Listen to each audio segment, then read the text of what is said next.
Tom Brady's at least QB2 on that depth chart. Yeah. And QB1's hurt. I'm just saying that if you put Tom Brady in that quarterback room, he's either the best quarterback currently or the second best quarterback currently. Yeah. It's not the best. No.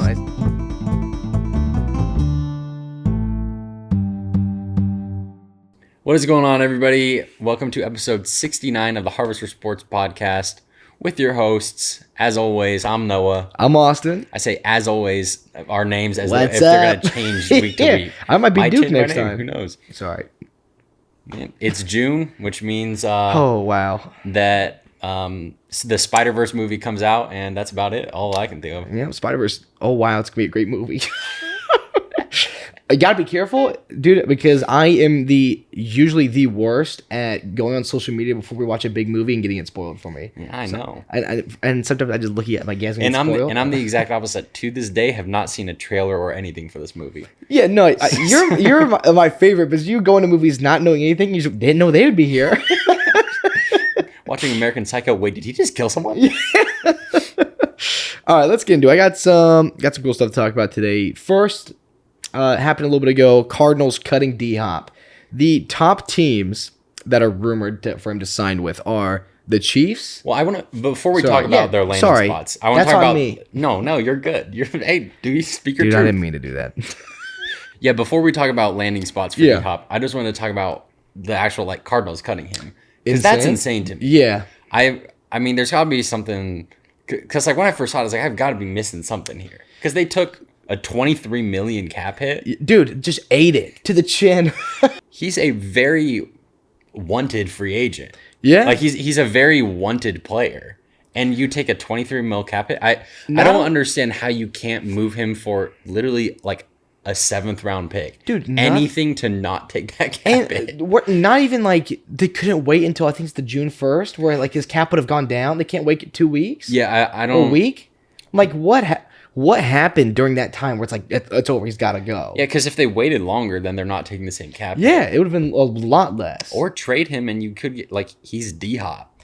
Dude, I just have a really difficult time imagining that they threw D-Hop out there and said hey, who wants D-Hop? And nobody showed any interest, and they're like, oh, we're gonna have to cut him. That seems insane. Dude, there's no like you're saying a 7 dude. I feel like you get so much for that man. Yeah, especially what they traded for him too. They got a good. Actually, it wasn't that big of a trade, but still, they made this trade for him. Got this guy. Now they have this superstar who was okay last year, right? He was doing great. He's gonna have these D-Hop years every year, and then you just cut him. Yeah, I mean, maybe I'll be surprised with how the Cardinals do this year. But looking at them, it's hard to not view view Arizona as one of the most dysfunctional franchises in the league right now, because that's just indicative of, I mean, honestly, everything they have going on the team, between what we're seeing about literally the way they eat their food. Dude, you hire again and look what happens, dude. It's insane. What's going on with their cafeteria, with D-Hop, with the Kyler situations. Well, tell them what you're talking about the all cafeteria.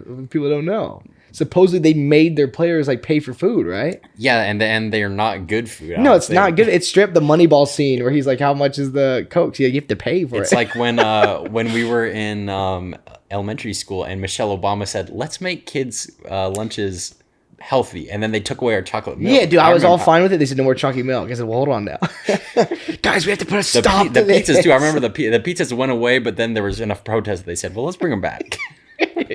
No chocolate milk with pizza. Not to get political.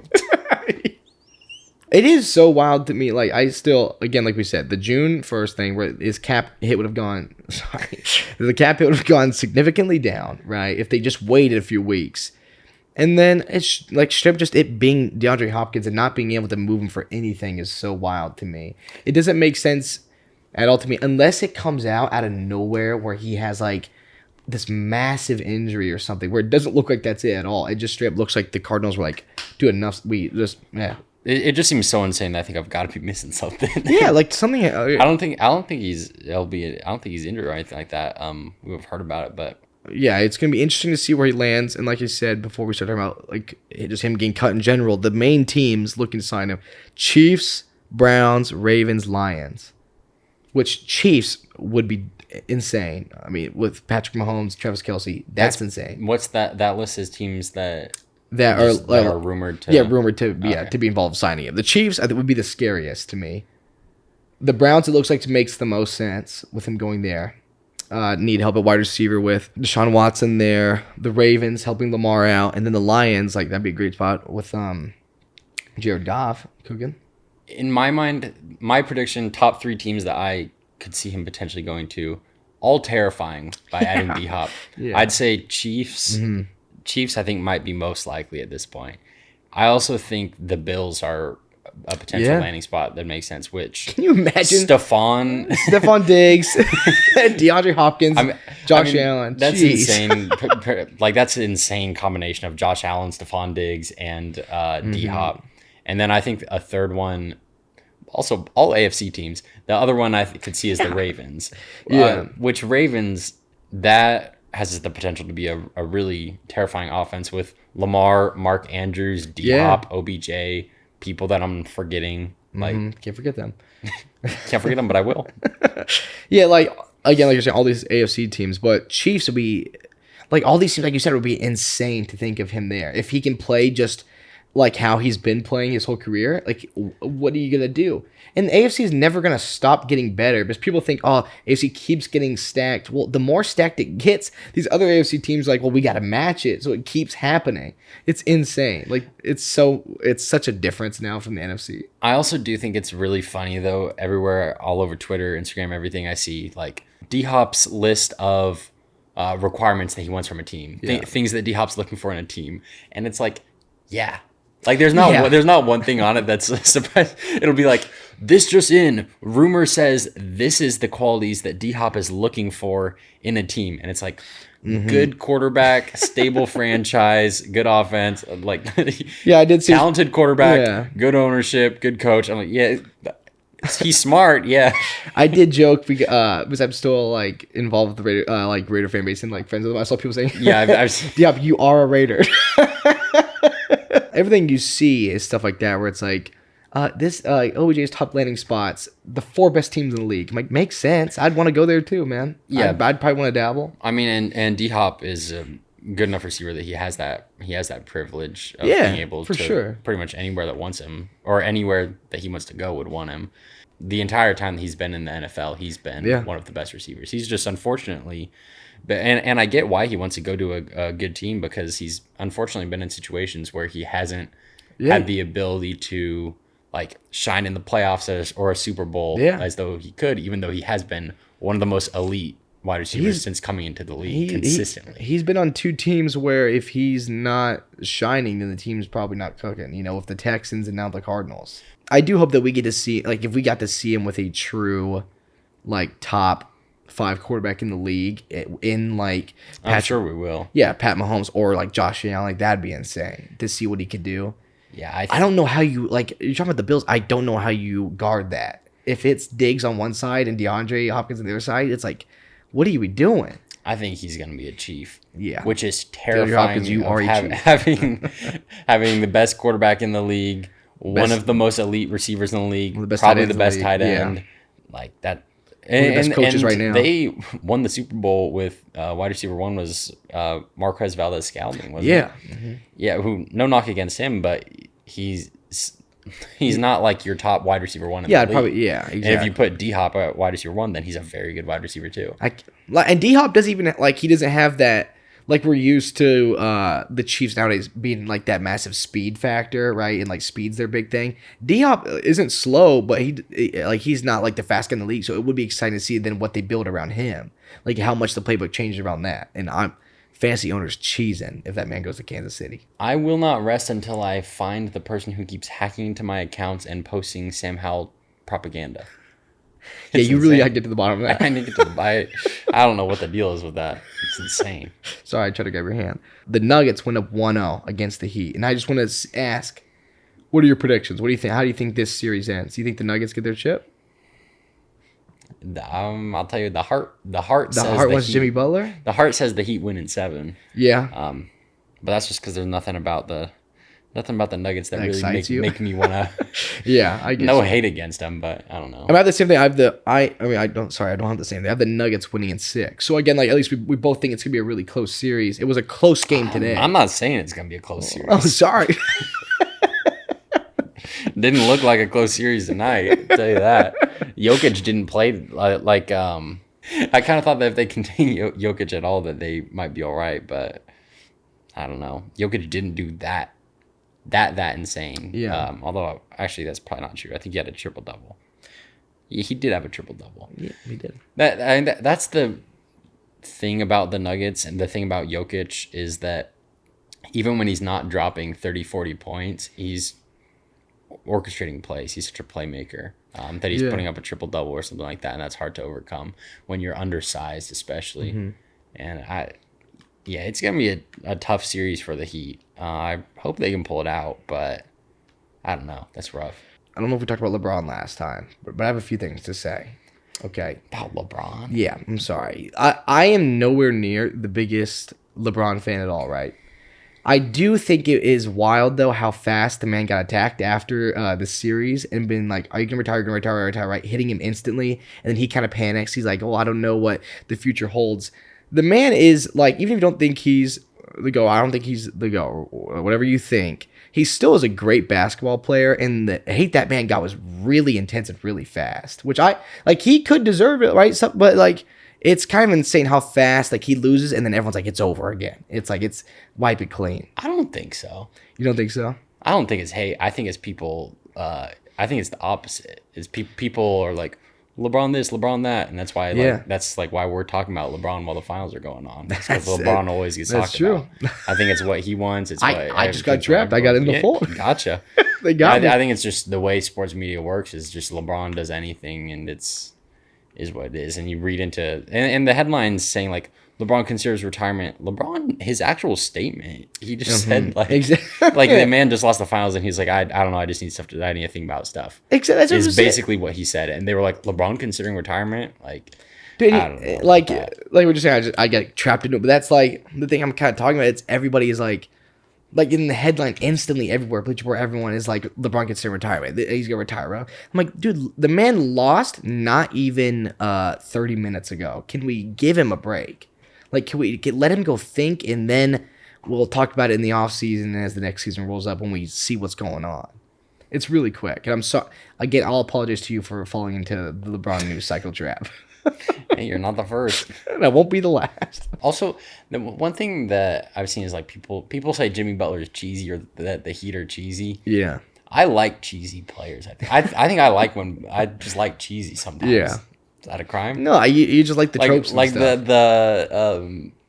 they offered Jimmy the trophy, yeah. and the Eastern Conference Finals trophy, and he said, "No, I'll hold the next one." Yeah, I mean, yeah, ridiculously like dumb and cheesy line, but also like for sure you gotta love it. No, it's for sure like a Disney movie line they'd hit, but like I was cheesing like looking at it. I was like, yeah, man, go hold the next one. Yeah, I'm like, yeah, was that cheesy? And did he go in his head after he did it?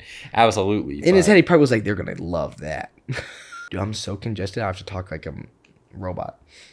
They're gonna hate with the emoji. The nerd emoji. What was that? Daily dose of Sam Howell propaganda for you. Uh-huh. The Commanders will make the playoffs. Eric Bieniemy from the Chiefs, his style of play calling, joining Washington as the offensive coordinator, his style of offensive play calling, perfect for Sam Howell. Give him a couple RPOs, get him out moving, get some receivers open. One of the best play callers that you could give Sam Howell, specifically because of his style. Sam Howell finishes top two, not two. Sam Howell finishes as a top 5, not number 5, 4, 3, or 2 quarterback in the NFL, and they have a great defense, good receiver core, make the playoffs, win it all is what it is. And I'll say this: it's just like when Brian Dable came to the Giants, everyone's like, "Oh, they make him Josh Allen." We're not asking for that; just asking him to give him a good system and good coaching. And look what happened. Like Denny had his best year ever. You give a great coach like Airbnb to Sam Howell, like he can prosper. You just got to get them in a position where they have a chance to play well. They don't call him Sam the Commander for no reason. They call him it because his name's Sam and he's the Commander. That's the reason they call him it. And they call him Danny Dimes. Yeah, I think that's something that people look at, good quarterbacks, good coaches and stuff, but there's something to be said for when you have coaches and quarterbacks that really mesh well together, and where their style of play calling and works really well. Like you see that with like Tom Brady and Bill Belichick were super successful together. There's all sorts of instances where, they complementary styles of play calling and play execution is really important. Yeah, I mean, that dude, like, having a coach that you really sync with, like, helps you tremendously. That's why it was such an excitement for me and my family that Jon Gruden got to come to the Saints practice this week.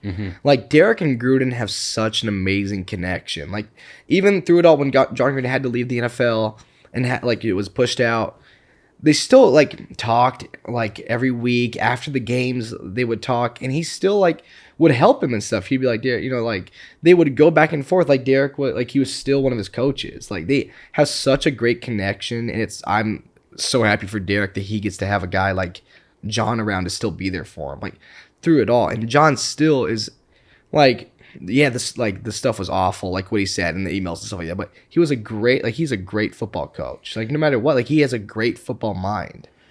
Well, and especially when it comes to Derek, like, Derek has played for Allen before, but that was a long time ago. Yeah, a long time ago. And to put it bluntly, they weren't as successful. No, that rookie year, Gruden. yeah. But like Gruden had more success with Derek. Yeah, very different point in his career. Yeah. But the point stands that Gruden has a good idea of what makes Derek successful. Exactly. Like how you can complement his style of play, what kind of play calling works well, and what doesn't work well. Being able to say, like, here's Derek's strengths, but this is something that, like, we had to figure out, like, kind of how to solve this problem or how to avoid this problem. When you look at him and Gruden, didn't get that much time together. They had not long together at all. But Gruden understands Derek and understands what his pros are and what his cons are, stemming back from when he did the Jon Gruden football camp with Derek when Derek was coming out of Fresno.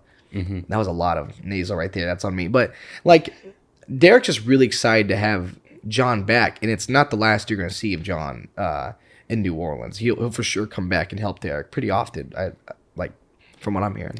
Yeah, which also props to the Saints coaching staff for props to Dennis Allen and everybody there to have the humility to say, like, hey, I'm excited to coach Derek, but also recognizing I can learn from someone. I can learn from Gruden. Dude. There's pointers he can come in and give me as Derek's new coach, that he can give our offense, he can give our players, he can give Derek.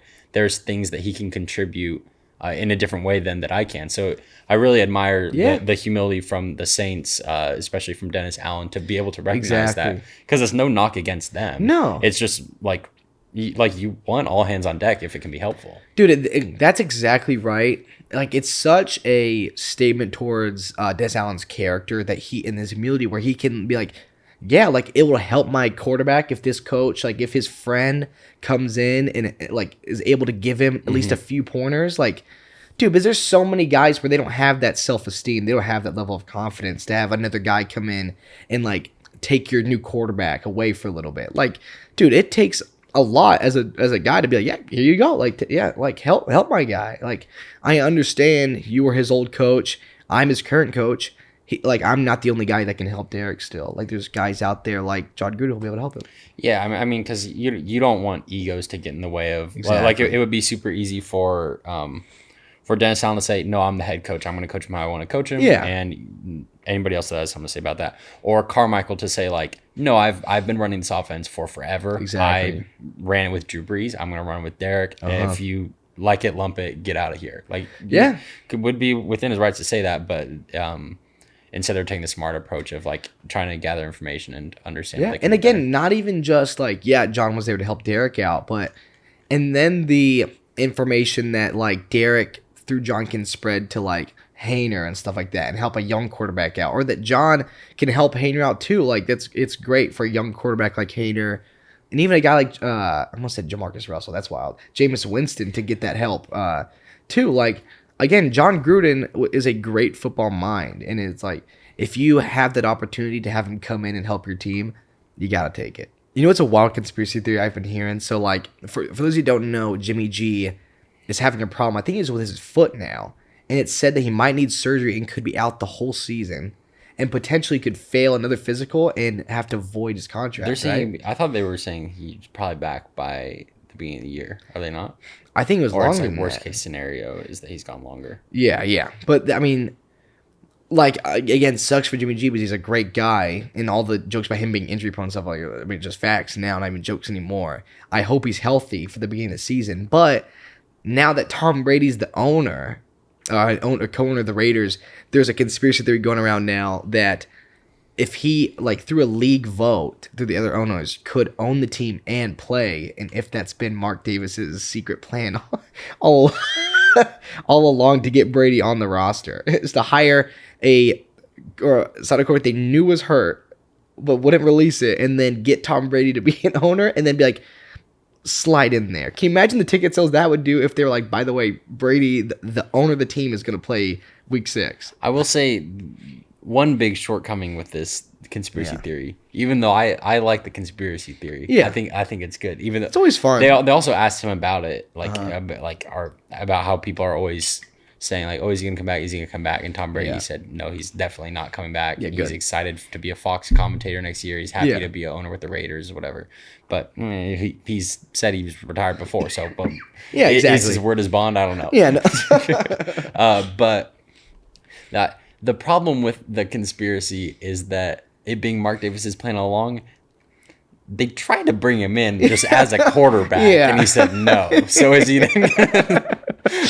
That's true. He said, let's try to sign him. He said no. He's like, okay, well, what if we make him an owner and then make him play? Yeah, that's the thing. It's not like it's exactly unknown. I don't think that the plan was probably for him to come in as quarterback. Yeah. So it's hard for me to imagine him. I mean, like, come be quarterback. No, but I will be owner and quarterback. It's one of those things where people, when Pat Mahomes didn't have his contract yet, and people were like, well, they're going to have to offer him co-ownership. And then they did and they offered him $500 million. People were like, that's what happened to Brady now. He's like, you give me ownership and I'll play. And he goes, well, here you go. Yeah, I don't know if you're like, because I posted some joke about that, about Tom Brady coming back, and somebody said like, well, you can't play for the team you own. Don't know if that's true or not, but don't care. No, they say pending a league vote, he would be able to, which is insane. Oh, is that what it is? They have to vote on whether or not to allow it. If you are one of the owners, would you vote yeah? It depends on if you're in good fit. Like if I gotta think other owners want Tom Brady out of the league by this point. And if I'm like the Chargers, I'm voting no. I'm like, nah, you can't have him. Dude, but the thing is, how old is he now? 45, 46? Gonna turn 46 soon. I gotta believe that Tom Brady is, no disrespect to everybody else on the depth chart, Tom Brady's at least QB2 on that depth chart. Yeah. And QB1's hurt. I'm just saying that if you put Tom Brady in that quarterback room, he's either the best quarterback currently or the second best quarterback currently. Yeah. It's not the best. No, it's not definitive like would be the instant starter right now if Jimmy G's not hurt. Well, you know what they said they're going to do if Dak gets hurt?